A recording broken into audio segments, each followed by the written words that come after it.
আরবের মরুপ্রান্তরে পবিত্র শহর মক্কায় জন্ম নেন মানবতার শ্রেষ্ঠ পথপ্রদর্শক মহানবী মুহাম্মদ সাল্লাল্লাহু আলাইহি ওয়াসাল্লাম। তার জন্মের আগেই পিতা আবদুল্লাহ ইন্তেকাল করেন, আর ৬ বছর বয়সে মায়ের স্নেহ থেকেও বঞ্চিত হন। ছোটবেলায় এত কষ্টের মধ্যেও তিনি ছিলেন শান্ত, ভদ্র ও সত্যবাদী। মানুষ তাকে ডাকত আল আমিন, অর্থাৎ বিশ্বস্ত। কৈশোরে তিনি চাচা আবু তালিবের সঙ্গে ব্যবসায় যেতেন। তার সততা ও ন্যায়পরায়ণতা দেখে সবাই মুগ্ধ হতো।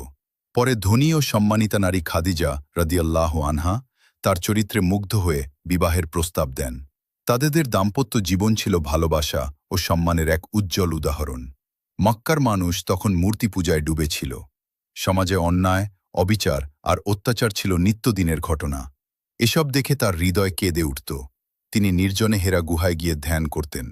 সেখানেই এক রাত, রমজান মাসে, ফেরেশতা জিব্রাইল আলাইহিস সালাম তার কাছে আল্লাহর বাণী নিয়ে আসেন। শুরু হয় নবুয়তের